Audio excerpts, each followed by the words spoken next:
Entre 1976 e 1993, a revista Os Trapalhões passou por 2 editoras e inúmeras paródias. Entre elas estão Didi Cop, ZT, Mocotonan, Os Três Trapatetas, Didi Raya, Ala Didi, sim, Didi era o principal, e desenvolvimento para personagens secundários é algo relativamente recente.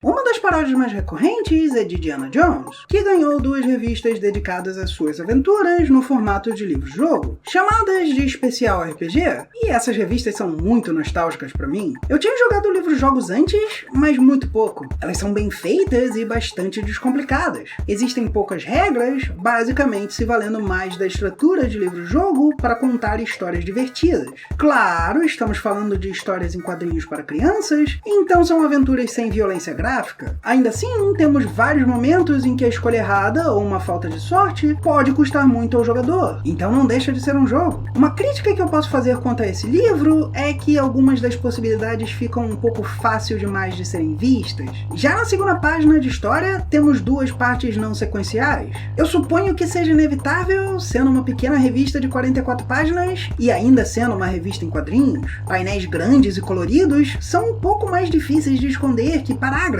E a única opção que me vem à mente seria não ter mais de uma parte por página, só que isso tornaria necessário a revista ser bem maior. Em vez de só usar números de partes, porém, poderiam ter dado as páginas para ser um pouco mais fácil de achar. Nessas 2 revistas, Indiana Jones vai ser o personagem principal, ainda que as escolhas do leitor sejam para o bando inteiro. É mais como um RPG de game nesse sentido. As ideias estão prontas e você só precisa fazer suas escolhas. Se você tiver o item certo na hora certa, a ação ocorre automaticamente pelos personagens conhecerem seu próprio gênero. Entre as 2 histórias, eu prefiro essa. Enquanto Yu-Gi-Oh! Sagrado é mais complexa e mais cheia de ocorrências, por assim dizer, esta é mais direta e divertida. No Yu-Gi-Oh! Sagrado, eu mais de uma vez me senti indo pra lá e pra cá quase que à toa. Como em sua história irmã, a capa e a contracapa formam um mini pôster, mas esse não funciona tão bem quanto na outra. A capa em si funciona muito bem, dando uma noção de aventura mais que comédia, mas aí vendo a contracapa, temos um spoiler desnecessário. Selvagens, poliglotas!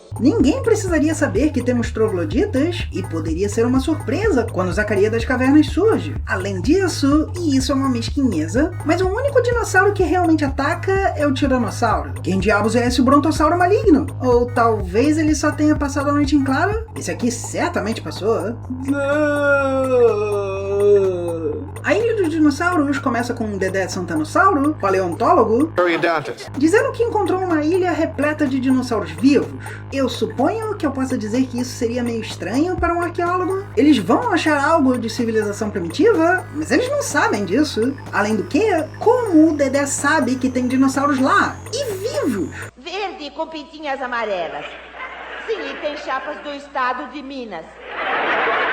Se bem que ele foi Paris, Igor, Pan e Django, e isso é só na primeira revista da Abril. Talvez, como oficial de ciências da Intertrapa, ele tenha detectado algo. É só algo pra divertir, então eu não vejo como um grande problema. Não quebra minha suspensão de descrença. Putz, vamos ter dinossauros derrotados no chicote. Se eu levar essa história a sério demais, não tem como ela funcionar. Diana e seu pai, Henry Musson Jones, decidem ir com ele depois de pegar o equipamento que podiam levar. Aqui podemos ver quão caricata a história será. De uma lista de 6 itens, você pode escolher 4 e eles poderão funcionar com uma lógica de desenho animado ao longo da história, se forem usados. Isso não quer dizer que é infantilizada demais. Vale lembrar, isso é antes da extrema censura que tivemos nos últimos anos, então nazistas aparecem, e antes da insanidade de hoje em dia, então eles são obviamente inimigos. Temos algumas batalhas, ainda que poucas, algumas jogadas de dado para determinar sorte, e uma aventura rápida com um bom foco, e uso fantástico do tema.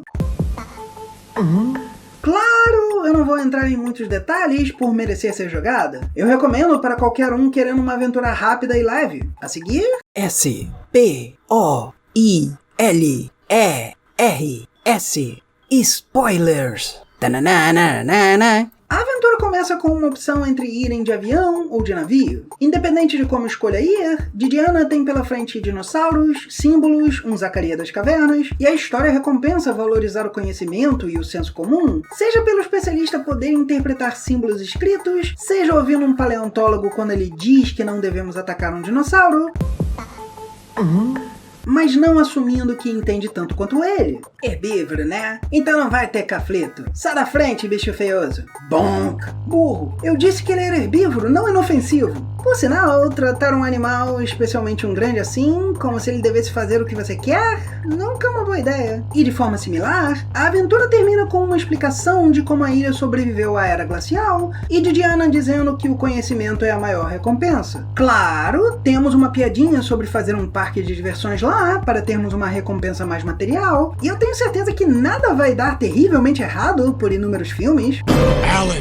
Se alguma coisa, a pergunta poderia ter sido apresentada mais cedo para ser uma questão mais central da trama, algo a ser descoberto desde o começo. What are we here for again? O encontro com o submarino nazista também merece atenção pela escolha sobre como lidar com a embarcação potencialmente perigosa. Dizer a verdade funciona, ainda que sendo uma piada. Você é maluco! Não vou perder meu tempo! O Fiderson! Nada inesperado para uma história cômica assim. Por outro lado, se você tenta fingir ser um deles, ele vem a bordo e tem conflito, que você pode ganhar. Mas se você só decidir mandar ele pro inferno, os três levam um torpedo e tudo acaba. Isso é especialmente relevante hoje em dia, com o pessoal que fala de socar nazista e ignora como força bruta funciona. Temos também um tiranossauro com medo de pedra azul. Seria o contrário de um touro de ar vermelho? E insira a piada de pílula peniana aqui.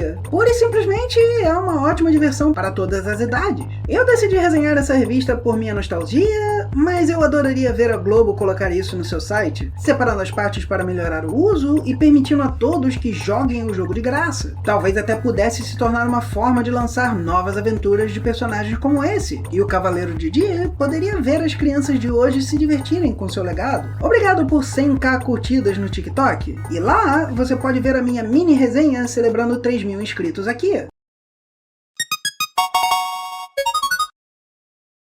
Obrigado por assistir. Assine o canal e toque no sininho para receber mais notificações e considere se tornar membro para ajudar a produção dos próximos vídeos.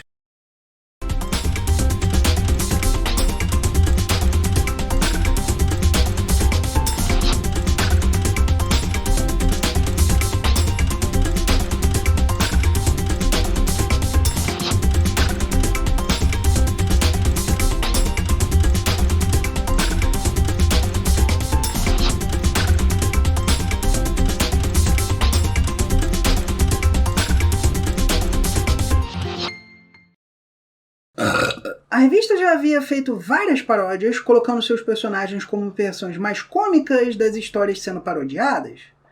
Quase sempre Didi sendo o protagonista, claro. Quase sempre Didi sendo a protagonista, claro. Uma dessas versões... Ué, eu tô me repetindo aqui? Eu tô me repetindo.